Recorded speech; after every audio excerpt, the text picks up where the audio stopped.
안식일학교 교장이 참석을 했더라고, 다들 교회마다. 근데 이번에 말씀이 다 선교부하고 안식일학교에 관계되는 얘기들이었잖아요. 근데 그게 너무 부러웠고, 특히 시험 볼 때 너무 부러웠어요. 자기들끼리 막 이렇게 이제 회개해서 하는데, 이제 막 가르쳐 준다고 말을 하는데, 저도 들었던 거 있는데 옆에서 자꾸 물어보니까 뭐를 적어야 될지 막 헷갈리는 거예요. 이제 이러다 보니까 나중에 이제 화가 치미는 거예요. 욕심이 있어가지고 우리 교회도 같이 모여서 이렇게 했으면 우리 교회도 상도 받고 시험도 100점도 맞고 이렇게 했어야 되는데 그게 안 되니까 좀 그 안타까운 마음에 그렇더라고요. 근데 참 그 앞에는 중간교회 뒤에는 서북교회 앉았는데 너무너무 부러웠고 점심도 같이 다른 해에는 오지 마라 하니 올해는 막 오고 했어요? 집사님 아니 그래가지고 이제 했는데 뭐지 점심을 먹을 때도 선교부장님하고 안식일학교 교장들이 막 그 교회 운영에 대해서 얘기하는데 너무너무 부러웠어요. 아 저렇게 열심히 하구나. 그런 것들에 대해서 그 앞으로 방향에 대해서 밥을 안 먹고 막 열심히 토론을 하는데 그게 너무 부럽더라고요. 그래서 우리 교인들도 다 참석해서 다음부터는 나이 드신 분도 물론 가도 좋지만 젊은 사람들이 가야 더 좋겠더라고요. 네. 그래 그런 프로그램이어서 이번에는 말도 너무 빨리 하셔서 네, 그래서 이렇게 들을 수도 있는 것도 있었지만 못 들은 것도 있었던 것 같아요. 그래서 조금 아쉬운 면도 있었지만 진짜 너무너무 좋았던 것 같아요. 내년에는 정말 이렇게 그 목사님이 선정을 하셔서 물론 가신 분들은 이제 장순덕 집사님 같이 가신 분들 가시지만 어느 부서가 가야 될지 꼭 그런 것들을 얘기해서 꼭 그분들은 가게 했으면 딱 좋겠다. 방송이 안 나온대요. 네? 네, 잘 나와요? 아니 방송 안 돼요? 예. 영상이 뭐지? 올라와 있- 예. 평신도학교 영상이 올라왔답니다. 그날은 안 올라와 있고 아마 조금 편집해서 올라오기도 하더라고요. 그런데 예. 올해는 300명이 아픈가요? 400명이 아픈가요? 올해 첫날 저녁에 370명 예? 370명 오셨어요. 370명이도 예. 어느인가는 저 학교에 살 때는 600명이 넘었어요. 거기 정석 크니까 예. 여기는 그러지 않고 350명이 정원이에요. 600명이 왔어요. 예. 네, 알겠습니다. 제가 오늘은 이제 건강생활의 지혜 마지막 번이어가지고 제가 했는데요.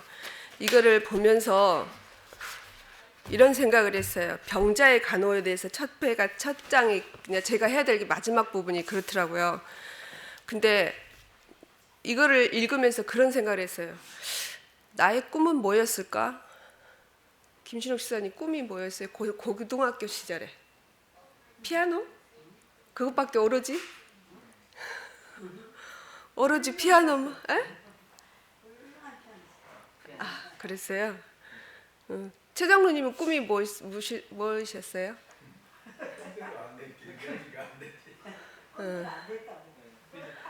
무슨 꿈을 꾸시는지 궁금해요. 나승긴 성도님은 꿈이 뭐였을까요? 꿈이 없었어요? 네. 우리 이순신 집사님은 꿈이 없어요? 네. 꿈이 없었어요? 옛날에는. 근데 지금 생각하면 다 꿈은 다 있었어요. 없을 리가 없어요. 근데 그 꿈대로 살아가지 못하기 때문에 그 꿈을 잊어버리고 사는 거잖아요. 지금 잊어버렸잖아요. 내가 무슨 꿈을 꾸고 살았는지를 다 잊어버리고 사는 것 같아요. 근데 지금의 나의 모습을 봤을 때 나의 어렸을 때 내가 뭐가 되고 싶었는데 하고 생각해 본 적 있으세요? 저는 이거를 읽으면서 병자의 간호에 대해서 얘기를 하니까 우리 때는 참 간호사가 되는 게 꿈이었어요. 여자들은. 네. 그래서 저도 이제 한동안은 그거를 위해서 그 간호사가 되기 위해서 노력을 했는데 저는 상고 출신이라서 대학 가기는 좀 힘들었어요. 우리가 배우지 않는 과목들이 너무 많아서 대학에 가기가 참 어려웠는데 여러 방향으로 가보려고 노력을 했는데 그게 참 안 됐던 것 같아요. 상고를 졸업하니까 저희 아버지가 딱 이게 제가 취직한 게 병원이었어요. 예, 병원 취직을 했는데 병원에서 너무 부러웠어요. 간호사들이. 그래서 공부도 해보기도 했는데 참 그게 쉽지는 않더라고요. 안 배웠던 과목을 다시 학원을 앉아서 배운다는 게 어려웠어요. 근데 이제 주변에 또 부러웠던 게 뭐냐면 전 이제 고모님 댁이 참 잘 살았는데 그 집에 간호사가 3명이 있었어요. 다 대학을 보낸 거예요. 근데 사실 우리 때 보면 같이 공부를 하다 보면 제가 나보다 공부도 못했는데 왜 부자여가지고 대학을 가지? 그냥 그런 아쉬움도 막 있었는데, 그러니까 저하고 동갑이는 진짜 저보다 공부를 못했는데 대학을 가니까 그 당시 일본어과를 갔어요. 일본어과는 정말 그때는 알아주지 않는 그런 과였거든요. 근데 일본어과를 갔어요. 일본을 가가지고 동경대를 가는 거예요. 지금 동경대 교수예요. 그래서 내가 그래 보면 너는 부모복을 잘 타서 진짜. 근데 이제 그만큼 커서는 노력을 했죠. 이제 대학원도 가고 막 동경대 그런 데도 가고 이제 했는데 그런 걸 보면서 내가 꿈을 잊어버리고 살았구나. 바쁘니까. 그리고 아이들 키우다 보니까 정말 살아가기 위해서 잊어버리고 산 것들이 참 많더라고요. 저는 그렇게 한 번 좀 기도해 본 적이 있어요. 하나님, 저도 간호사가 되게 해주시면 제가 하나님이 원하는 삶을 살 수 있을 텐데요. 이렇게 기도를 했던 적도 있어요. 근데 저한테는 그게 도움 안 됐나 봐요. 지금 저는 고등학교 다닐 때 정말 주산부기 타자가 하기 싫었어요. 근데 지금 끝내 또 그 일을 하고 있어요. 근데 주변 사람들이 저한테 하는 얘기가 딱 적성이 맞는 것 같대요. 근데 저는 정말 하기 싫은 거거든요. 근데 남들이 봤을 때는 적성이 딱 맞는 것 같대요. 그래서 내가 원하는 대로 되지 않고 내가 나도 잘 모르는구나 하는 생각이 요즘에 많이 들었어요. 이번 평신도학교에서 제가 하나 이게 딱 가져온 게 뭐냐면 교인들이 교회를 떠나는 이유를 무엇이라고 생각하는가. 여기에서 보면 우리 교인들이 침례를 받는데 70%가 뒤로 나간대요. 그랬을 때 응답자 수 45명인가 45%인가는 제가 잘 모르겠어요. 교회로부터 돌봄을 받지 못했고 교인들의 무관심, 그리고 친구가 없고 교인들의 사교에 끼어들지 못하는 거, 교회 활동에 함께하지 못하는 거, 개인적인 문제, 교회 분위기의 차가움, 따뜻함을 느끼지 못함, 교회 지도자들에 대한 비판, 교인들끼리의 험담, 이런 이유 때문에 교회를 떠난대요, 사람들이. 그래서 저도 한번 회개 아닌 회개를 했습니다. 나는 여기에서 내가 해당되는 게 뭘까? 나는 따뜻하지 못한 거, 이런 것들에 대해서 참 회개를 많이 했습니다. 저 마음은 안 그런데 이게 표현력이 없어요. 사실은 저는 유교 집안에서 자랐기 때문에 아버지가 항상 교육하기를 여자들은 말을 해서는 안 된다. 그리고 저희는 형제들 간에도 말을 안 했어요. 자매들이 5인데도 말을 안 하고 살았어요. 떠들지 말아라. 그래서 이렇게 집에서 여자들이 큰 소리 나거나 이런 것들을 못 하게 했어요. 그래서 우리는 지금을 만나도 막 자매들끼리 수다 떨거나 이런 걸 못 해요. 그러니까 그렇게 안 해봐서 잘 못하고 그냥 할 말만 해요. 그래서 서로 어려워해요. 딸들끼리도. 그러니까 그런 상황이 됐는데 마음은 그렇지 않는데 이게 표현하는데 참 부족하다. 이런 것도 노력이 필요하구나 하는 생각이 참 많이 들었습니다. 병실에서 우리가 병자를 돌봐야 될 때는 그 건강 법칙에 대해서 내가 잘 알고 있어야지 이 환자를 돌볼 수가 있다고 합니다. 그 회복의 조건이라는 그런 게 있는데 방은 크고 밝고 기분이 상쾌하고 철저한 환기를 하는 방을 병실로 사용해라. 근데 우리가 보통은 보면 환자들이 있는 집에 가면 그런 좋은 방에다 환자를 눕히지 않아요. 한번 생각해 보세요. 집에 방문을 갔을 때 구석진 방이나 정말 어두컴컴한 그런 방에다가 환자를 모시고 있어요. 제가 고등학교 졸업하고 나서 병원에 취직했는데 지금까지도 그 얼굴이 선한 게 뭐냐면 저는 그때는 그분이 무슨 환자인지 몰랐어요. 근데 이제 나중에 밤에 이제 오무과도 밤에도 이렇게 당직을 쓰잖아요. 근데 거기서 벨이 울리는 거예요. 근데 간호사들은 없고 이제 제가 한번 올라갔어요. 밤에 5층에 올라갔는데 너무 어두운데 혼자 누워 있는데 젊은 남자가 누워 있어요. 그래서 옆에 가서 왜 그러냐 그랬더니 나는 가래요. 간호사가 아니니까 가라고 그런 거예요. 그러니까 아니 아무도 없다고 제가 뭘 도와드릴까요 했더니 가래요. 그래서 그래요. 그리고 이제 나왔는데 그분이 결핵 환자였나 봐요. 근데 지금도 생각하니까 어두운 방 제일 구석진 방에 이불도 새카만 이불로 덮고 있었던 것 같아요. 근데 젊은 애인데 결핵 환자들은 완전히 말라버리잖아요. 제가 결핵을 알았기 때문에 이제 나중에서 알았는데 완전히 말라버리갖고 뼈밖에 없어요. 그러니까 무섭더라고. 근데 가라겠는데 나중에 이제 간호사들한테 제가 말을 했죠. 저 환자가 불러서 내가 갔는데 나는 오지 말라 하더라 그랬더니 거기를 왜 함부로 가냐고 그러더라고요. 그래서 아니 불러서 아무도 없어서 갔다고 그랬더니 그러냐고 해서 한 몇 달을 병원에 입원했는데 이 사람이 퇴원하고 가면서 퇴원할 때 살아서 가잖아요. 이제 자기가 이제 죽으러 가는 거잖아요. 집에를 이제 퇴원한다는 거는. 근데 그 환자들 실려 나가는 거기에서 눈이 마주쳤는데 지금도 그 눈빛을 잊어버릴 수가 없어요. 제가 83년도 고등학교를 졸업했기 때문에 83년도 바로 그 해에 취직을 했었거든요. 근데 지금도 지금 몇십 년이 흘렀는데도 그 눈빛을 잊을 수가 없어요. 이게 둘이 눈이 마주쳤는데 나가면서 이제 태어나고 가면서 마주쳤는데 그런 걸 보면서 환자들은 정말로 자기가 죽는 걸 알잖아요. 알 때는 최대한 진짜 이쁘고 깨끗하고 환기가 잘 되는 이런 방에다 모셔야 되겠구나 하는 생각을 제가 그때는 안 했지만 최근에 그 예언의 신 이걸 보면서 그래야 되겠구나 하고 많이 느꼈어요. 그리고 신선한 공기가 밤낮으로 자유롭게 환기되는 것, 일정한 온도 유지 이런 것들이 환자들에게만 필요할까요? 내가 지금 건강할 때 이렇게 살아야지 환자가 되지 않는 거잖아요. 네. 그리고 식사도 음식은 맛있게 하고 양과 질이 환자에게 필요에 적합하도록 판단해서 환자들은 소화기관이 예민하잖아요. 그랬으니까 환자들이 소화가 잘 되는 걸로 정말 필요하게 맛있게 제가 그 결핵으로 조대병원에 거의 1년 동안을 입원했다 왔다 갔다 했는데 약이 너무너무 독하잖아요. 결핵약이 너무너무 독하니까 이게 독하면서 또 열이 40도까지 오르니까 계속 항생제를 이제 링겔로 나서 맞는데 밥맛이 없어요. 진짜로 못 먹겠더라고. 죽는다 해도 밥을 못 먹겠더라고. 그래서 살이 다 빠져버렸는데 의사 선생님이 나중에는 이제 암 환자들이 먹는 호르몬제를 줬어요. 한 일주일 먹으면서 이거 오래 먹으면 안 된다고 그러면서 근데 그거를 먹는 순간에 밥맛이 확 돌아오는 거예요.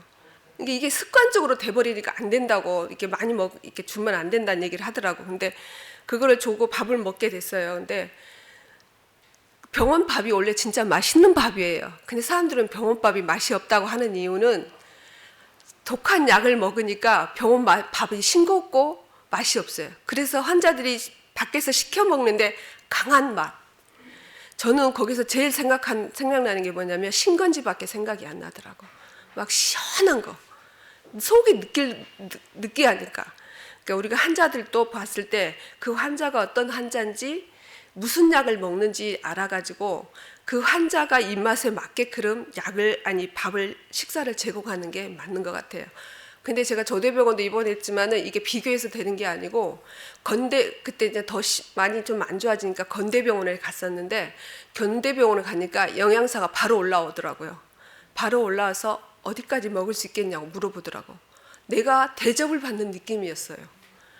조대병원에서는 나는 채식 환자다.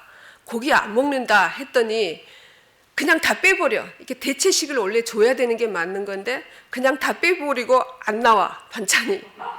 네. 그래서 내가 이제 친구도 물론 조대병원에 있어서 내가 야 도대체 니네 병원은 밥을 먹을 수가 없어. 좀 어떻게 좀 해줘봐. 했더니 이제 영양사한테 얘기를 했나 봐. 병실로 전화가 와서 어디까지 먹어요? 막 그러면서 물어보는 거야. 근데 그 다음날 똑같아, 반찬이.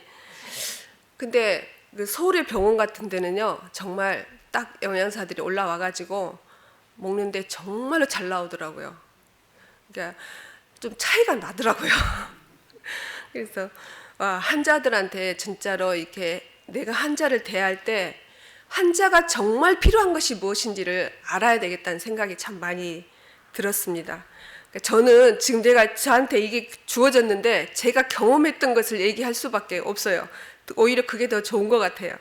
그리고 병실에서 간호사들은 항상 쾌활하고 조용하고 침착하고 흥분과 혼란을 제거하라고 돼 있고, 현명하고 사려 깊은 간호사들로부터 적당한 간호를 받았다면 살았을 뻔한 사람들이 무지와 태만과 무모한 행동 때문에 많이 죽게 되었다. 근데 이런 말이 맞는 것 같아요. 그 환자의 한마디, 간호사의 한마디, 의사의 한마디에 따라서 죽고 살고가 달려있던 것 같아요. 어느 날은 그 괜찮다고 말했을 때는 정말 기분이 너무 좋고 내가 살아날 것 같은 느낌이고, 또 환자가 혹이 커졌다 얘기를 딱 들으면 내가 곧 죽는 것 같아요. 그러니까 마음까지 그렇게 돼버리더라고요. 그래서 항상 긍정적인 얘기들, 그러니까 좋은 얘기. 그렇지만 여기 책을 보니까 긍정적인 얘기만 다 하는 게 좋은 게 아니라고 했어요. 환자한테 준비할 시간도, 정말 죽어야 될 상황, 죽을 수밖에 없으면은 이 사람이 정리하도록 도와주는 것도 좋은 방법이라고 적어 있습니다. 그렇지만 무리하게 막 그 사람한테 당신이 얼마 있으면 죽어요, 당신은 이런 병 상태예요, 막 이렇게. 보통 우리는 잘못 실수하다가 환자를 만나면 내 아는 지식으로 막 그렇게 설명할 때가 있잖아요. 근데 이렇게 하지 말라고, 상황에 따라서, 환자에 따라서 얘기하라고 그랬더라고요. 제가 항상 제가 힘들 때, 아팠을 때 그 밑에 이사야 41장 10절을 외우고 다녔어요. 두려워 말라, 내가 너와 함께함이라. 놀라지 말라, 나는 내 하나님이 됨이라. 내가 너를 굳세게 하리라. 참으로 너를 도와주리라. 참으로 의로운 손으로 너를 붙들리라. 이 말을 외우고 다녔어요. 그래서 두려워 말라는 말을 많이 외우고 다녔어요. 근데 그 환자들이, 암 환자들이 싸움이 두려움하고 싸움이라고 그러잖아요. 그러니까 그 두려움들을 내쫓게 하기 위해서 굉장히 노력을 많이 했던 것 같아요. 병자를 위해서 기도하는 것들.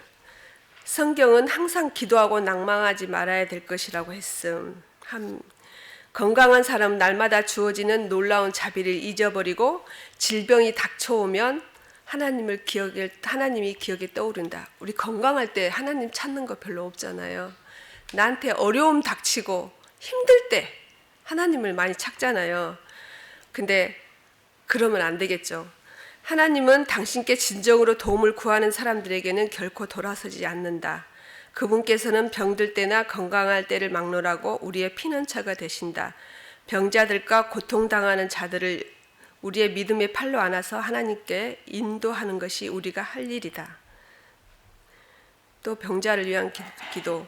믿음과 기도를 통하여 병실이 베델로 바뀔 수 있다. 베델은 하나님의 집을, 그러니까 우리가 믿음과 기도를 통해서 병실이 하나님의 집이라는 것을 이렇게 인정하도록 그런 것들로 기도를 열심히 해야 될 것 같아요. 자연 법칙, 영적 법칙, 하나님의 법칙이 조화될 수 있게끔 살게 해주고, 또 죄의 고백, 모든 죄는 하나님께 범하는 것이므로 그리스도를 통하여 그분께 고백해야 한다. 사람들이 살아나면, 그러니까 우리가 아파서 이 사람이 죽을지 말지 생각을 하면서 그 사람이 이제 암에 걸려서 살아났어요. 근데 그게 그 사람이 축복이 될지 저주가 될지는 모른다고 돼 있어요. 왜냐하면 그 암을 통해서 나섰지만 그 사람한테 오는 다음에 오는 고난을 이 사람이 이겨낼 수 있을지 못 이겨낼 수 있을지 그거는 모르니까. 그래서 축복이 될지 저주가 될지는 모른다고 그랬어요. 그래서 우리는 기도를 이렇게 말해야 된다. 그러나 내 온대로 마옵시고 아버지의 온대로 되기를 원하나이다. 이렇게 기도를 해야 된답니다. 내가 무조건 낫기만을 바라는 것도 좋은 방법은 아닌 것 같아요. 치료법의 활용에 대해서입니다. 병은 원인 없이 결코 생기지 않는다. 병이 원인 없이 오나요? 물론 이제 나이가 들어서 오시는 경우도 있죠. 그렇지만 병은 원인 없이 결코 생기지 않는다 그래요. 감기가 오거나 이런 것들을 오면은 분명히 내가 그 전에 너무 과로를 했거나 아니면은 찬 공기에 노출을 했거나 이런 것들이 있기 때문에 내가 아픈 거잖아요. 그러니까 건강 법칙을 무시함으로 질병의 길이 마련되고 질병이 들어오게 된다. 부모의 그릇된 습관을 피하고 올바른 생활을 통하여 더 나은 조건을 갖추도록 해야 된다. 먹고 마시고 옷 입고 일하는 습관 때문에 건강의 원칙이 무시한다. 그러니까 병이 오면 합리적인 치료법이 뭐냐면 병이 오면 병이 무슨 병인지 정확한 진단이 필요해요. 근데 우리는 짧은 상식으로 건강 법칙을 안다고 건강의 기별을 안다고 병원에 안 가는 경우가 참 많아요. 그러니까 저도 그 사람 중에 한 사람이에요. 제가 결핵에 걸렸을 때 식구들이 다 결핵약 먹는 걸 반대했어요. 그러다가 살이 두 달간인가 방치를 했어요. 그러다 보니까 살이 다 빠져버렸잖아요. 열은 오르고 이제 마지막에 이제 어디 요양원 또 갔는데 이제 우리 성도님들이 조치원까지 저를 거기가 조치원이었던 거니까 거기까지 다 방문 왔잖아요. 집사님들이 죽으면서 나가면서 죽을 것 같다고 다 얘기를 했다는데 근데 애 아빠가 방문을 왔어요. 일요일 날 방문을 왔는데 제가 그 병원 몰래 빠져나와서 도망왔어요. 도망을 와가지고 오는 도중에 열이 또 오른 거예요. 40도까지 오른 거예요. 그래서 조대병원 응급실로 갔는데 응급실의 의사가 애 아빠한테 그랬어요. 아니 저한테 죽고 싶으냐고. 왜 약을 안 먹냐고. 그러니까 저희 남편한테 말하세요. 제가 그랬어요. 남편이 그때서 먹어보라고. 그때가 2달이 지나서 진단을 받고 난 지가.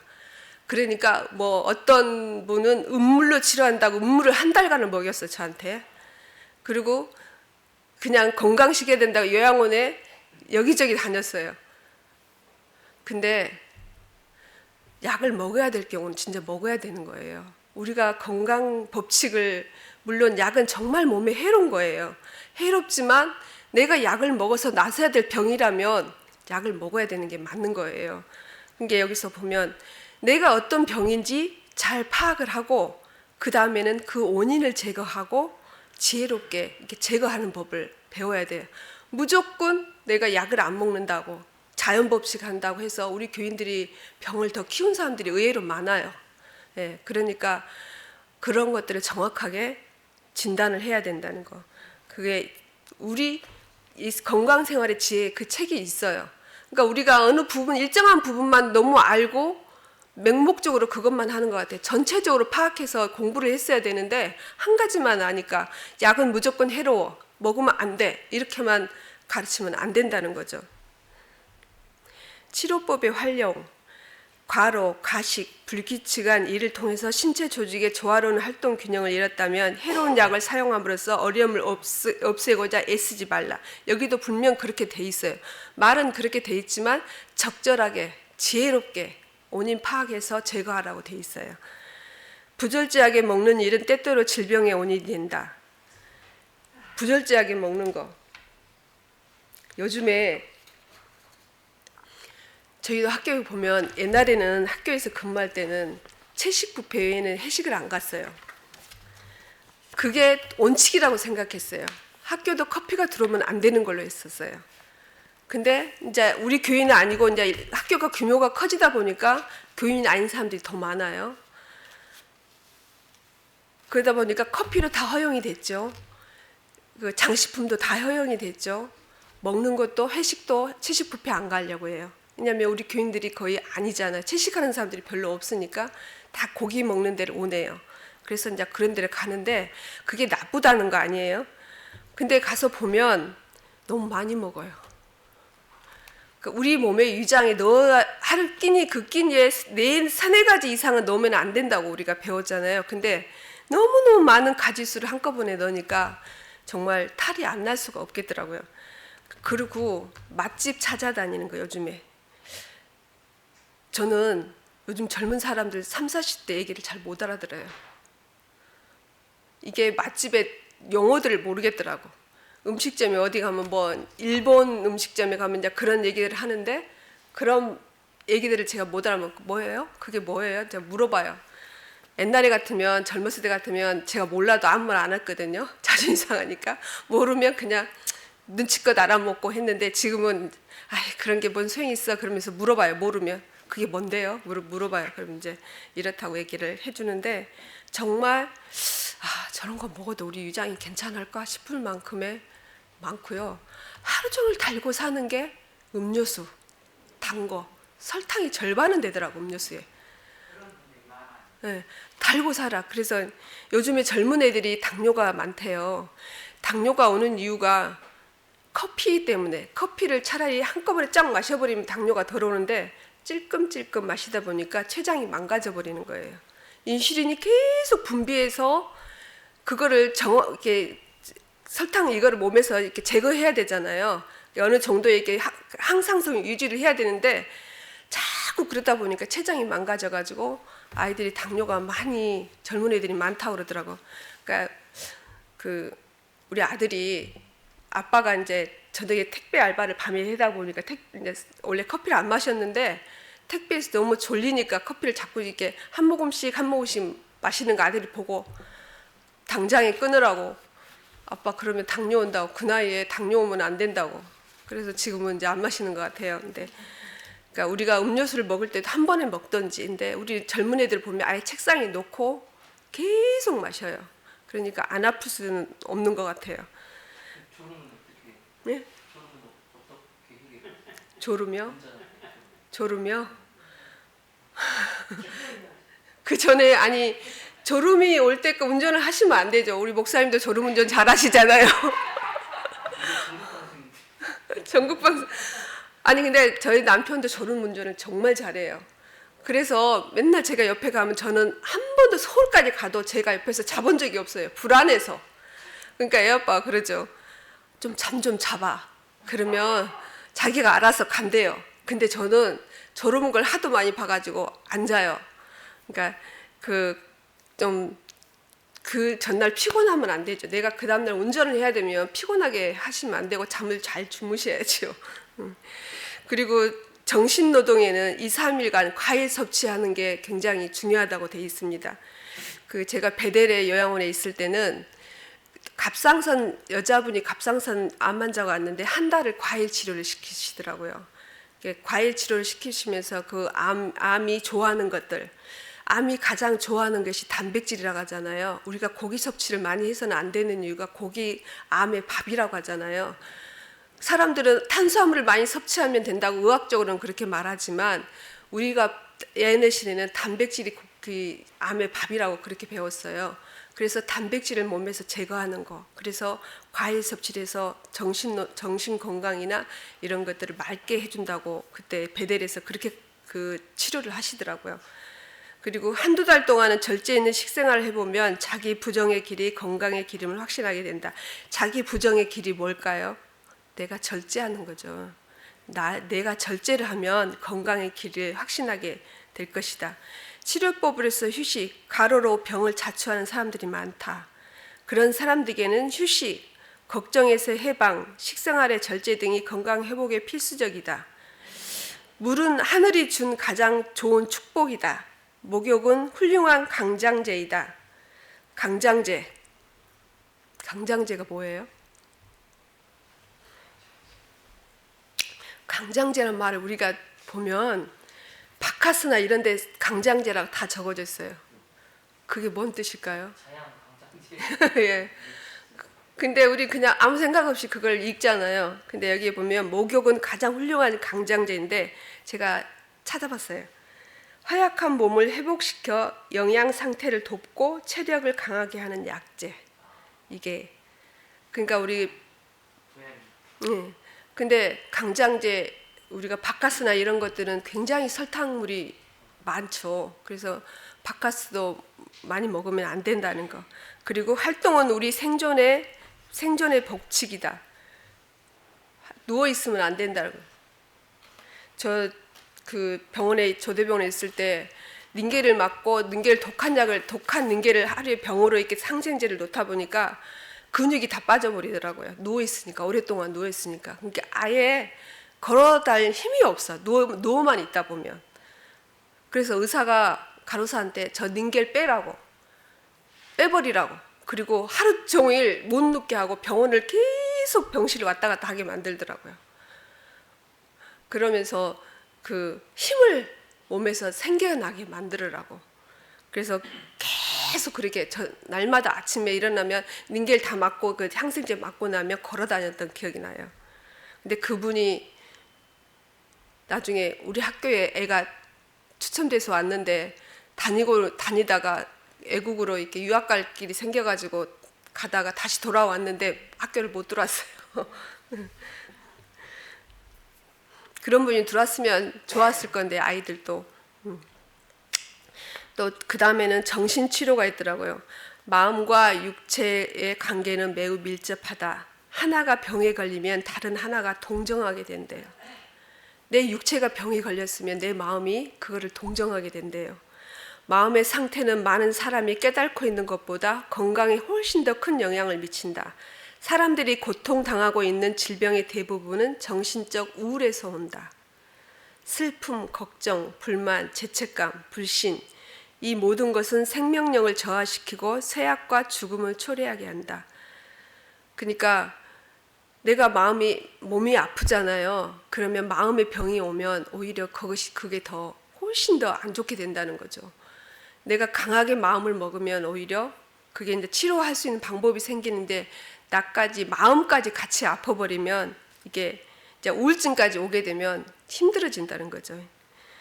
때로는 질병이 상상력에 의해서 생기고 크게 악화되기도 한다. 건강염려증. 우리 건강염려증 혹시 걸려보셨어요?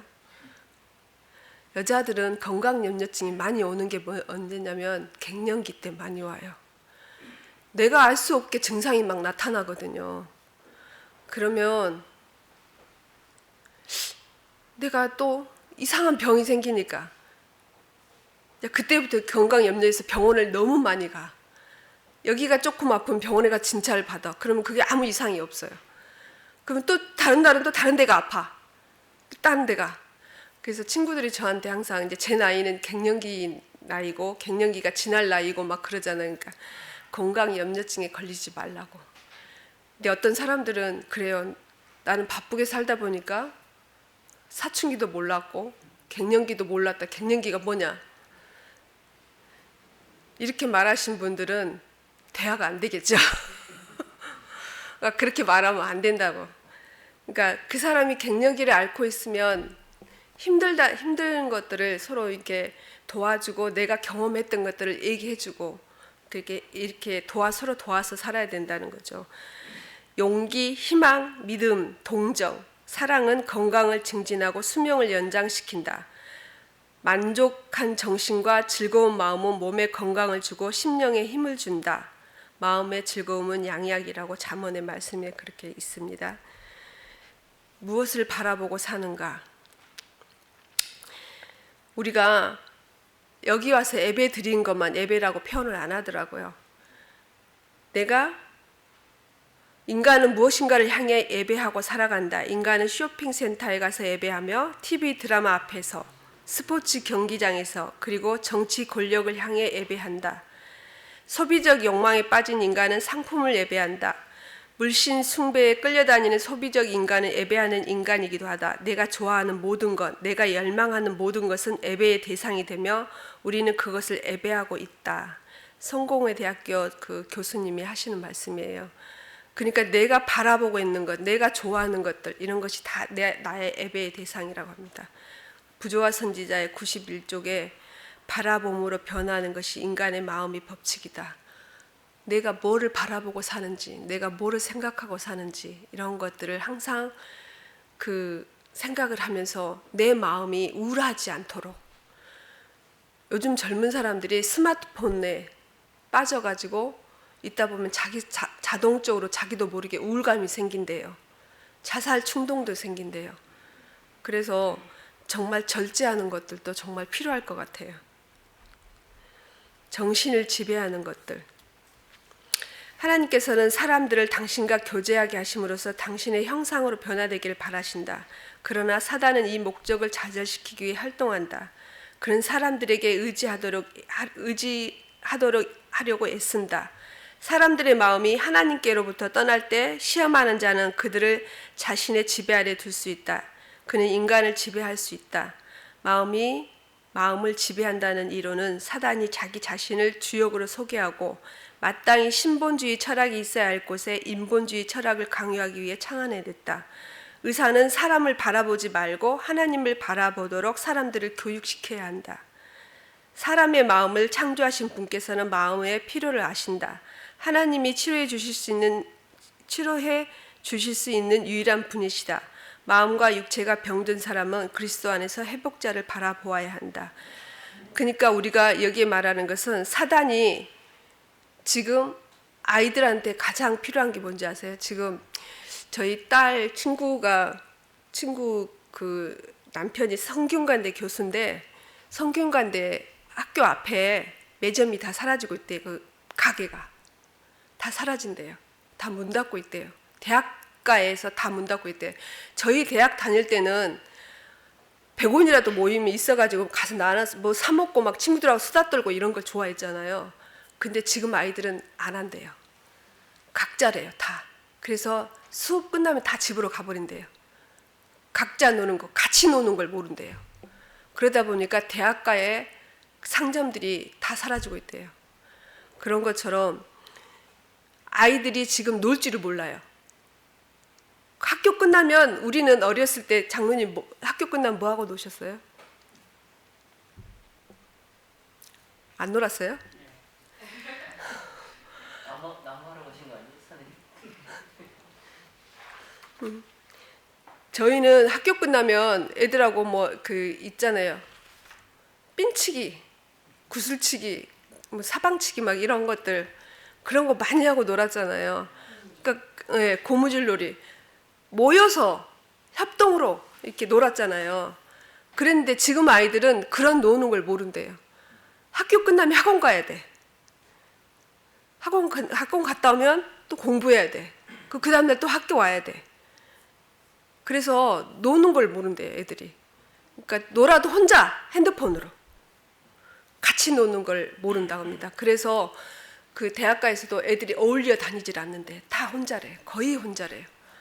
심각한 문제래요. 이게 웃어서 넘어갈 일이 아니라고 그러더라고. 그 대학가 앞에 그 교수가 심각하게 얘기를 했다고 그런 얘기를 하더라고요. 그래서 우리가 누가 코를 거시네. 신본주의 철학이 있어야 할 곳에 인본주의 철학. 그러니까 이거는 뭐냐면 인본주의 철학은 사람을 의지하는 거. 사람을 의지하는 거. 우리가 사람을 의지하지 말라고 하나님을 의지하고 하나님의 내 마음을 다 아실 거니까 하나님한테 나의 모든 걸 말을 하라고 그런 말씀 같아요. 성경의 치료 원리. 두 사람이 한 사람보다 나으면 그들의 수고함으로 좋은 상을 얻을 것입니다. 혹시 그들이 넘어지면 하나가 그 동물을 붙들어 일으키려니와 홀로 있어 넘어지며 붙들어 일으킬 자가 없는 자에게는 화가 있으리라. 또 두 사람이 함께 누우면 따뜻하거니와 한 사람이 어찌 따뜻하랴. 한 사람이 패하겠거니와 한 사람이면 패하겠거니와 두 사람이면 맞설 수 있나니 세 겹주는 능히 끊어지지 아니하니라. 이게 뭔가요? 서로 도와주고 살으라는 얘기죠. 한 사람이 너 죽도록 내버려 두지 말라는 거죠. 교회 안에서. 그 이번에 거기 갔을 때 그런 말씀을 하시더라고. 목사님이. 우리 교인들은 교회에서만 교인 티를 낸다고. 밖에 나가면 저 사람이 교인인지 아닌지 모른다고. 그런 말씀 제가 좀 많이 찔렸어요. 저도 그런 사람일 거란 생각이 들더라고요. 어떤 선생님이 그랬대요. 애들한테 가르치면서 공부를 가르치는데 삼육학교 선생님이에요. 가르치는데 하나님 얘기가 나왔대요. 그랬더니 아이가 선생님도 교인이세요? 물어봤대. 그게 너무 창피했다고. 내가 아이들한테 어떻게 대했는지를 생각을 해봤다고 얘기를 하시더라고요.